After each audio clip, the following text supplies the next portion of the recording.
everyone. Welcome to another live chat here at Orchestra Careers.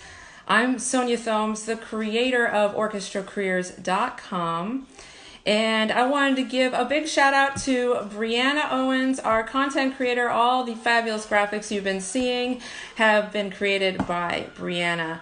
So before we get to our special guest, I wanted to share that one of the main reasons I created this channel, Orchestra Careers, is so that students could discover all the careers available with orchestras on and off the stage. And the reason I want to do that is because I was studying to be a professional oboist in college, and I had no idea that my career even existed, and I didn't find that out till after grad school. I don't regret my path of pursuing performance because it informs my job every day. But if I can give any students kind of a jump start on finding their best career now, that's why I wanted to provide some content and help students make some connections and also just showcase the fabulous professionals in our industry. So if you are already you already work for an orchestra, you know a lot about how an orchestra works behind the scenes. But if you don't, go over to the YouTube channel later today for Orchestra Careers and you can see how an orchestra works. A critical part to how an orchestra works behind the scenes is fundraising. And so I'm so excited for our guest today because Maribeth Stahl is the Senior Director of Development at the Nashville Symphony and one of my favorite colleagues. So without further ado, I would love to bring Maribeth on and give her a nice warm welcome. If I can get her here. All right, Maribeth.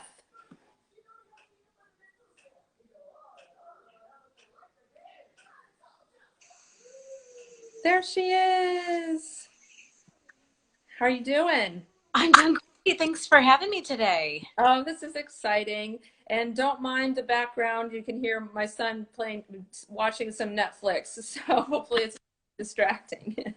I understand. My little ones are downstairs with dad, so who knows if they'll bust in, right? Well, thank you so much for your time today. I want to dive right in. And if you could share a little bit about what was your path to working for an orchestra? Sure. So I'm a lifelong musician. Probably was singing in the womb if mom would share a story like that, but was on stage at 3 singing songs from Annie and dance recitals, things like that. So my main instrument is voice. I've always wanted to be a performer. And that included instrumental music in high school and college, played the clarinet and the bassoon. And then in college kind of focused more on music and theater and voice, and started to take advantage of some opportunities through our campus performing arts center that kind of introduced me to the technical side of theater, arts administration, so stage management, company management, tour management. We had a great international theater program, so was able to lead a couple of international small group tours. And then I started to work for the artistic director of the theater. And so through summer programs and things like that, I started to write grants through the State Arts Council. I remember her bringing me on a sponsorship call to a local veterinarian and that kind of thing. So I started to learn about kind of the business aspects of running a facility and organization. I will say orchestral music was not a huge part of my life plan, right? So it was mainly thought it would be kind of more on the theater side of things, but wanted to stay kind of after school geographically was raised up in Ohio and wanted to stay in that geographic region. And so started to look around at some performing arts institutions and came across the Toledo Symphony at that point, and guess who was on the board? The president of our university. and so we can talk about this a little bit later, but the idea of there being a network, a professional network that you develop. The Toledo Symphony reached out to that board member, and Dr. Freed, who I knew loosely, he loosely knew who I was, but he asked around campus, and because of my connections on campus, he gave me thumbs up to the Toledo Symphony, and so I'm grateful certainly to him, who he just passed away last month, but Grateful to him and to the Toledo Symphony for giving me my start. That's a small organization, and so I was able to do. I think I had 6 titles in 7 years, and everything from the box office to PR to guest artist transportation, and had a wonderful mentor, a few mentors there, who saw qualities in me that thought I should dabble in fundraising. So there's not a whole lot of people out there, I don't think, that choose to that their life's work is going to be raising money for an orchestra.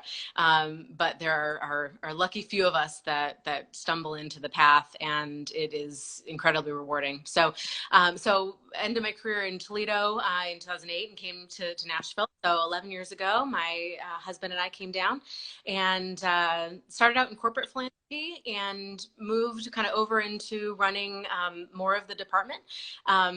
It's really been a wonderful journey. It's so important. I agree. We talked a lot about in our prep call about mentors and networking.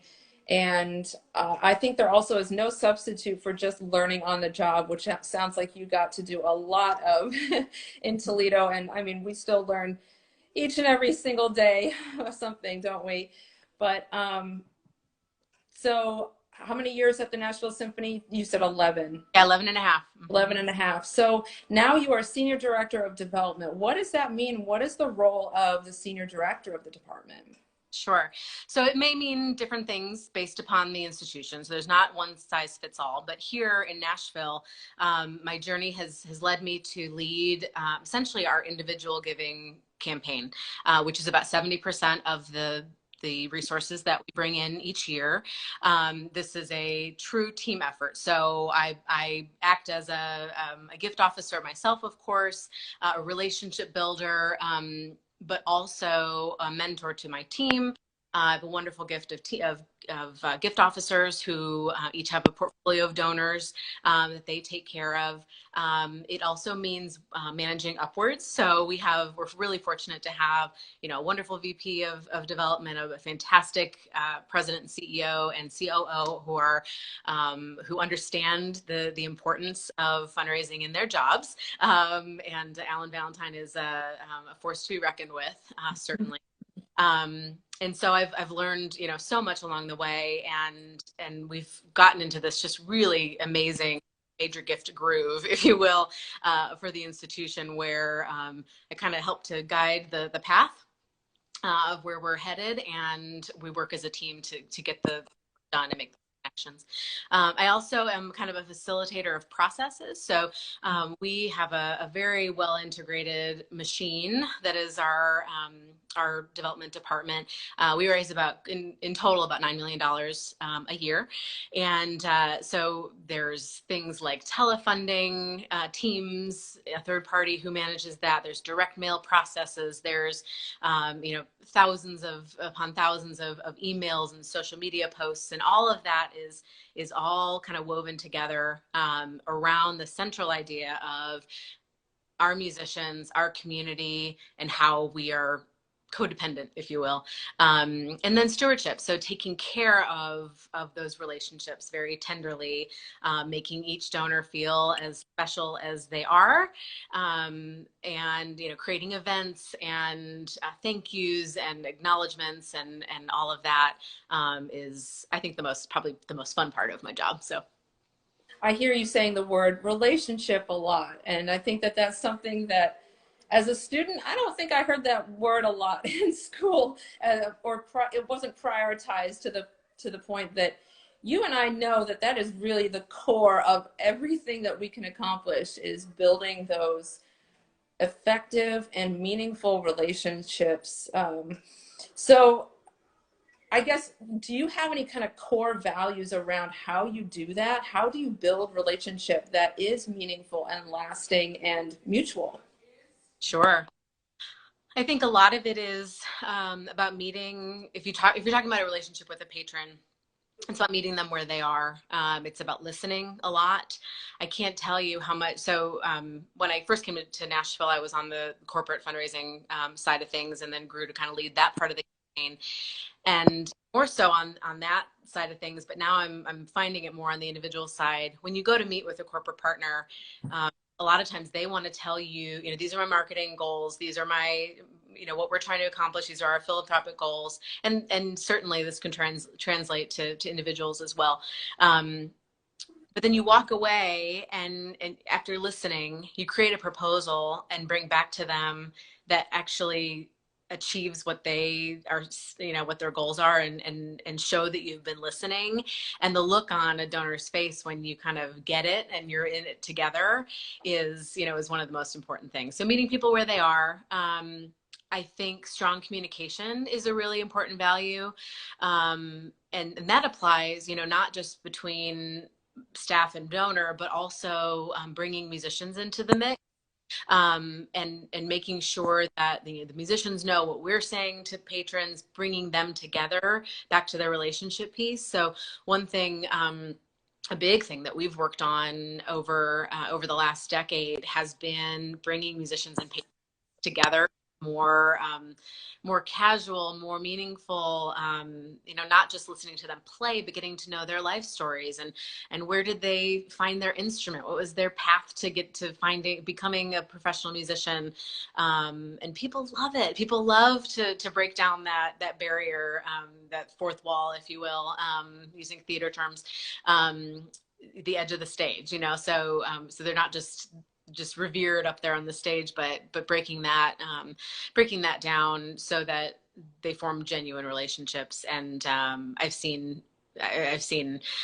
so much evolve over the last decade, just being very intentional with that purpose and mission.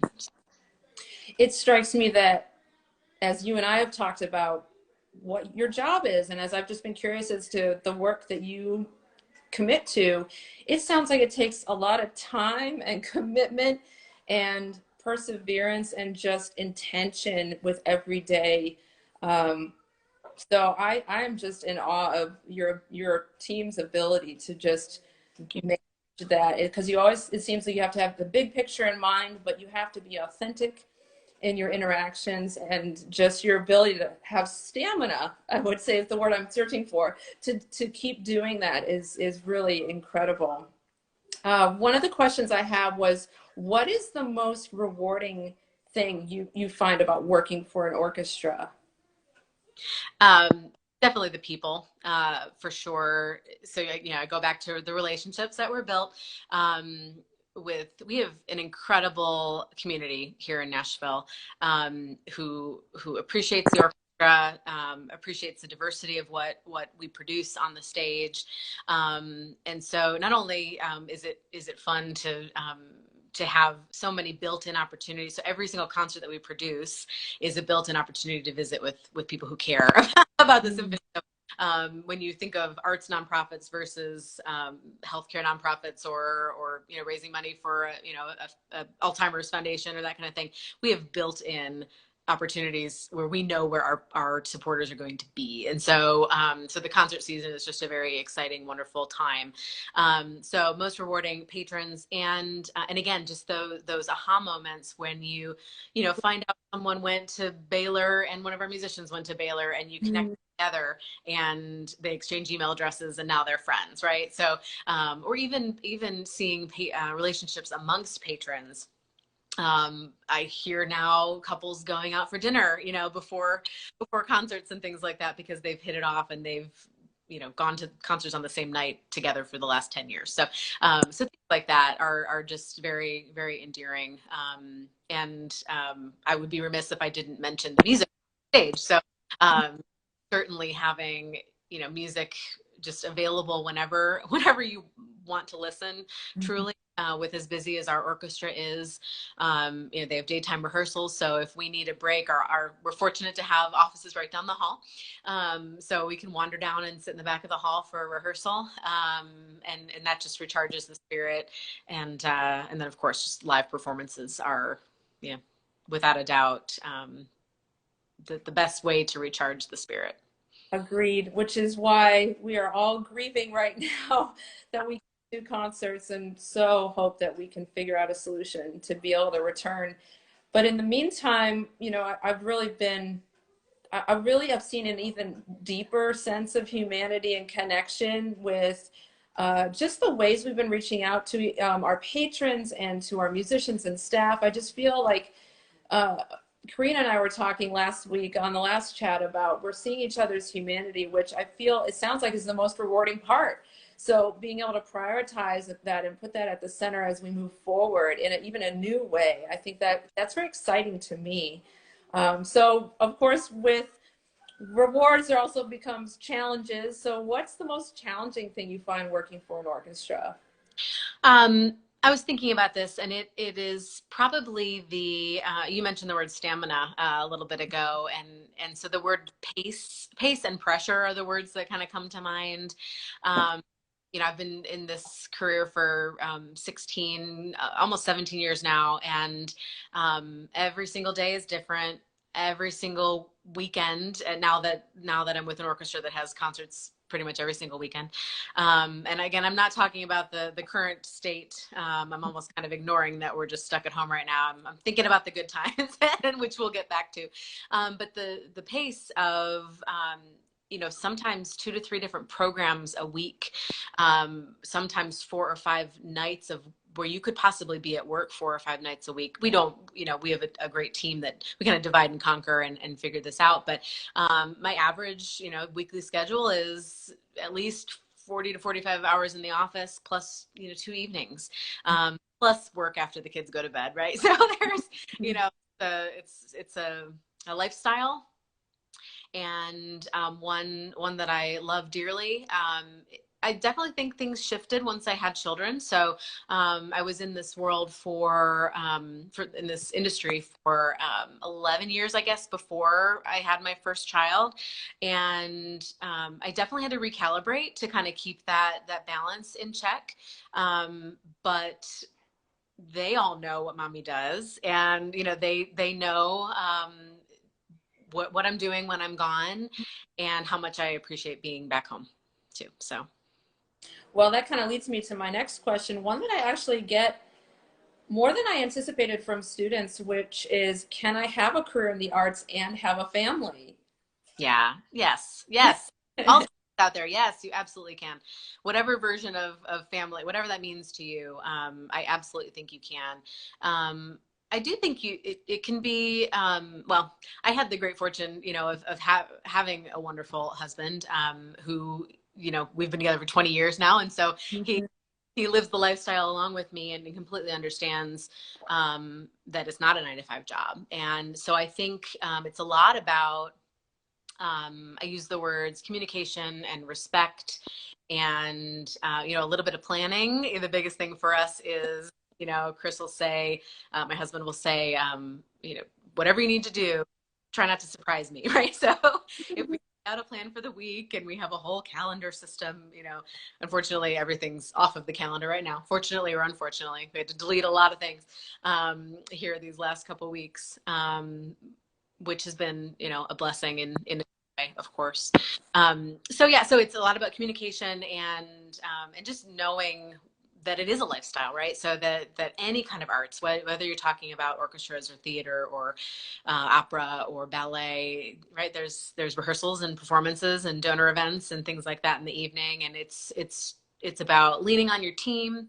There's certain weeks where you have sick kids, or you have your spouse or partner has something else they need to do, right? There's a balance there. They have to do their own work too, and also just kind of pulling back when you need to. However, I will say that one of the reasons I feel like I can pull back a little bit sometimes is because for the first 11 years of my career, I was the one that showed up. So I was there early, I was there late. If somebody said, who can do this, that was me.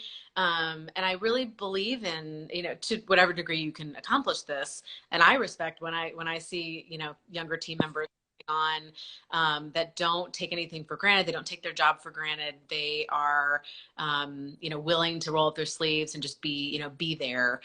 And so, I look for that in team members. And so showing up and kind of, earning your keep a little bit early on in your career, I mean, really can serve you well, as you establish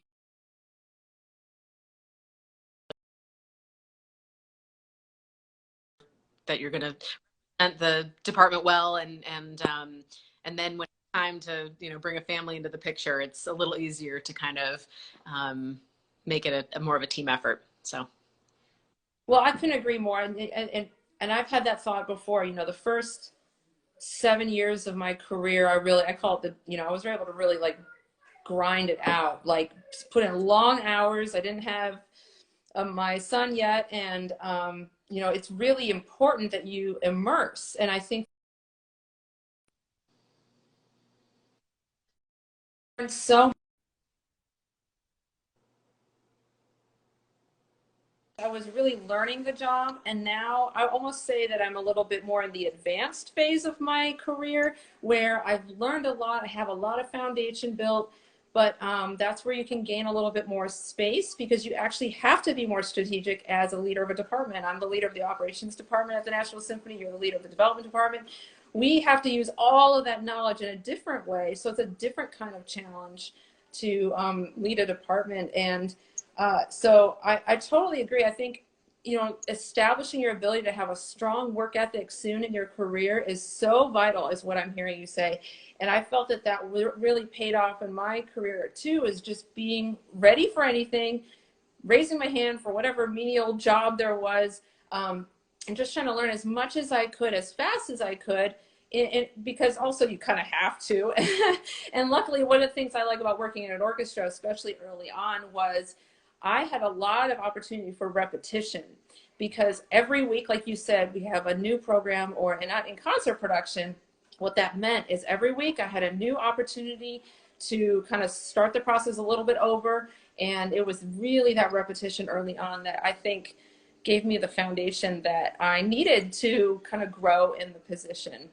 And even if it's not a family that you want outside of work, I would say trying to establish that something outside of work and something away from work that you really care about, whether it's a hobby or another organization that you want to be volunteering with, whatever it is. I find that compartmentalization and being really selective with my time and dividing the time amongst really intense things helps keep me energized when I come back to work. And I didn't realize that balance early on in my career, but now it's so vital to having, achieving a family and a career at the same time. So you and I talked a little bit about how your management style has kind of evolved as a result of this COVID-19 shutdown. We're going to have to say the word.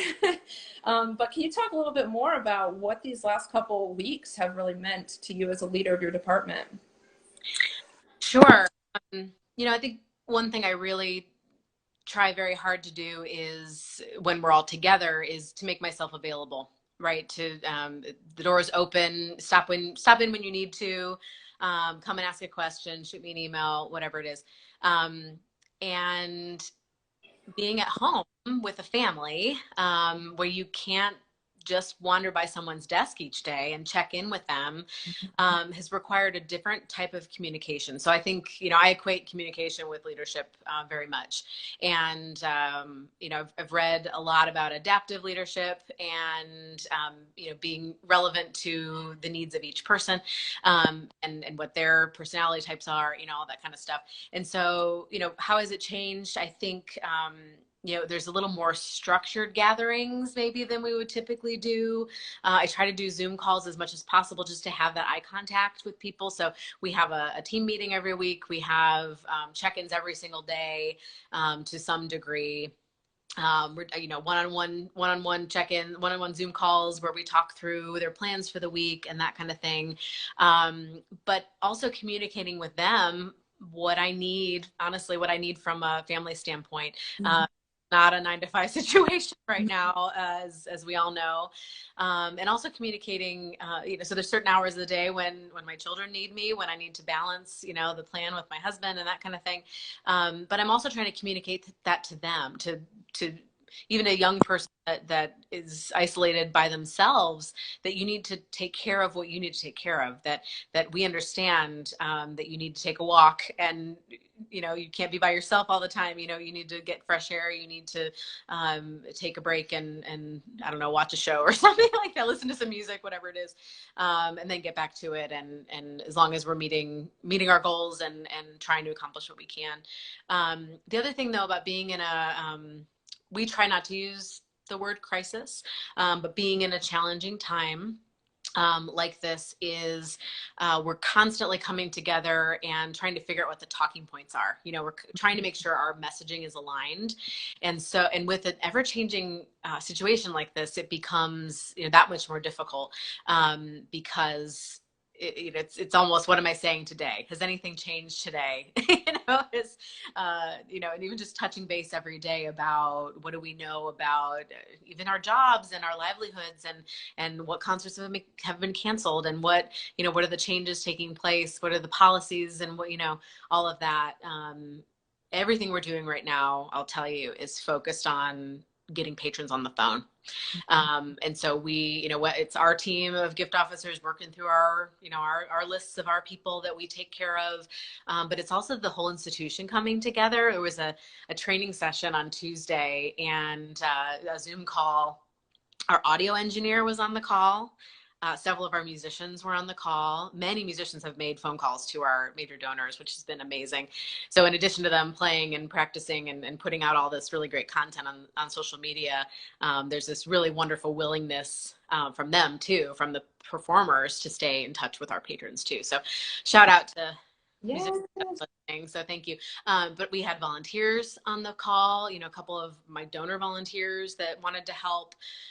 Who else? People from education, and just kind of, all over the map, that wanted to help, basically make calls to subscribers, talk to them about what's going on, and thank them for being a subscriber, and talk about options, and make sure they've received the emails and all of that.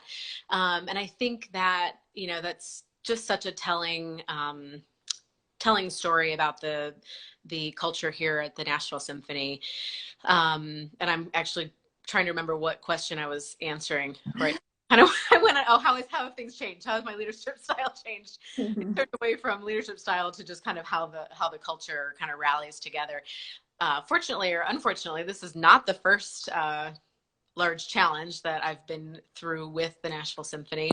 Flood of 2010 and our subsequent kind of financial restructuring and distress that happened in 2012, 14, in that time. And each time that we've been through something major like this, there's something that changes and kind of shifts in and among relationships. You become a little closer as a team. People roll up their sleeves, do whatever they need to do to just kind of help and be part of the solution. So it's wonderful. It's a wonderful place to be. Yeah, well, I think, the thing that I've really been noticing about my own working style is that everything takes so much effort right now. I'm exhausted by the end of the day, and I still don't feel like it's so hard to feel like you've crossed a lot of things off the list, because the goals are different. And so I really feel like it's really caused me to reflect a lot on what are the things that I took for granted in just the routines and the habits that I had set, or I was relying on, or I was familiar with. And so I'm not done reflecting. I think that when we come out the other side of this, I really want to be much more intentional about certain things, and the way I lead and the way I engage my team and the way I communicate across the board. So I think this is, I'm an optimist at heart, so I really try to find the best parts of how we can grow and how I can grow, and use this as an opportunity. But thank you so much for sharing that, because this is definitely this is the time of reality and humanity, and sharing it with each other. So we've talked a lot about how we love music, we love orchestral music, we love seeing our patrons, and how we're missing all of that right now. But concerts will start up again sometime. Cannot wait. And so when we do get to do concerts again, what are you looking forward to most? You know, certainly the energy. I think back to New Year's Eve of 2010 when the first night we reopened after the flood, and in the hall, and patrons being together, musicians back on the stage, hearing musicians warm up in the hall. We have this fantastic donor lounge that is open an hour before the concerts that we all, it's a little community in there, and certainly being together, and the first strands of the music, I think. And surely to follow will be the standing ovation and the roaring applause. But seeing people face to face, certainly. I did a little drop off with one of my team members, delivering thank you notes that he wanted to write, and passed him kind of down the sidewalk, and it was seeing a face, a face for real, instead of on the Zoom call. It made me go, oh my gosh, you get that human connection. And I'm again fortunate to have my family here. Though I see some of my family, my mom's on, and my mother-in-law's on. Thanks for listening. Miss them so much. It's a little different for us. We don't have family down here. Yeah. In Nashville, and everyone's up in Ohio. And so I probably wouldn't have seen anyone, honestly, in person before now anyways. So I'm just really hoping, we were hoping for a 4th of July trip back, back up north. So we're fingers crossed that still maybe can happen. So yeah, being together, and the live music on the stage. Yeah, this has shone a spotlight on the fact that there is no substitute for being in the room with live music. Yeah. So, can't wait. Okay, so in the meantime, how can you share with us how our audience and our listeners and each one of us can support our local orchestra now, and when concerts start again? Sure.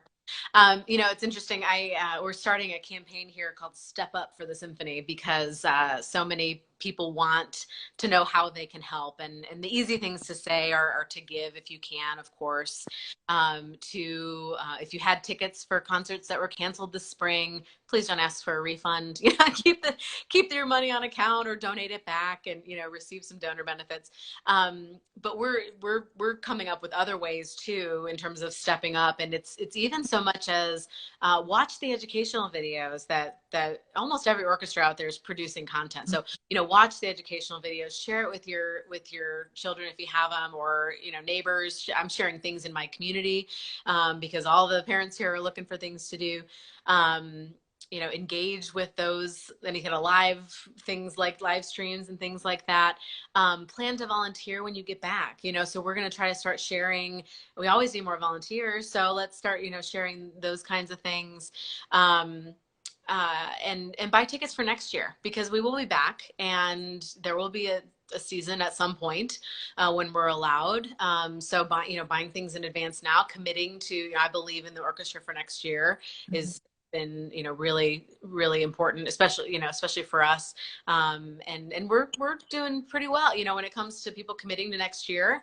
I'm really grateful. And also the folks here in Nashville that are taking that value of the tickets for concerts that were canceled and keeping it with the institution is amazing. So thank you, Nashville, for sure. Those are some ideas. Yeah, and be ready to listen when concerts can start again. I mean, just stick with us, and yeah, we all can't wait. So I talked a little bit about at the beginning of this chat before you came on that one of the goals of this channel is to spread awareness for students about all the careers on and off the stage. And so thankful that you were able to share about your career. I think also one of the things that I really like to promote within the industry is walking alongside our students early and often to help equip them to be ready once out of the gate, out of that graduation. They walk across the stage. We want them to work for our orchestras. So I was wondering, do you have any words of encouragement or actually why students should consider a career in development with an orchestra? I think, the skills that are the most desirable for working with people in whatever manner, but specifically thinking about development, people who are a little fearless, you know, so you're not afraid to pick up the phone, to call someone. You're not afraid to put yourself out there. A strong communicator, strong listener. You said why, you know, why development? It is the lifeblood of every nonprofit institution. Talking to people about philanthropy and, you know, I read a little meme or something at the start of this stay at home part of our lives right now that said something like, don't feel guilty for calling people, your patrons right now. Don't feel guilty. Don't feel bad about asking people for support right now. You are an enabler. You're a connector you're making their wishes come true, right? So you're talking to people who want to and probably have the means to give to whatever chosen cause is, and you're trying to help kind of, you know, bring those things together. So they love music, and, you know, we need their involvement and their relationship, and you're just kind of that piece of the puzzle. It can be so rewarding and so much fun, as I talked about in the beginning, you know, about kind of seeing that that moment come together where they have a dream of what they want. We know what we need, and kind of putting those things together. But yeah, in terms of qualities and if you have these qualities, as a whether you're a student or whether you're just considering a career change, right now might not be the best time to join an orchestra team, but we'll be back to some kind of new reality at some point, right? Is that non-committal enough? But yeah, certainly the passion. You know, I have a lot of people on our team who are musicians, like myself, and even more so, we have some professional violinists and a tuba and cello and voice and piano. I mean, all these different things. We have our own little development orchestra, or at least ensemble of some sort. And the reason I think as a leader, I'm so attracted to that is because that's the passion that you can't teach.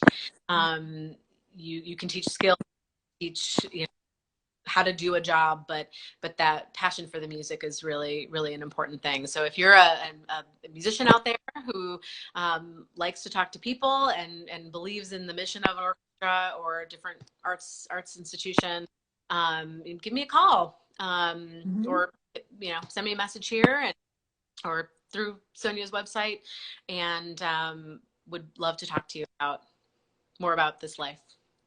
Oh, Maribeth, well, thank you so much for sharing. I want to just say that this is not the end of the story. You've got so much more to share. We tried to cram in what we could today. So if anyone wants to continue the conversation with Maribeth, I've tagged her social in all these posts. And I'll be posting this interview on the Orchestra Careers YouTube channel. So if you want to watch it again, take some notes. But Maribeth, thank you so much for taking time out of your Saturday for sharing your wisdom, and thank you again for just being a willing participant in this platform. Did something new today. Never done it before, so. Great. Okay, well, see you guys next time. Have a great weekend. Bye. Bye-bye.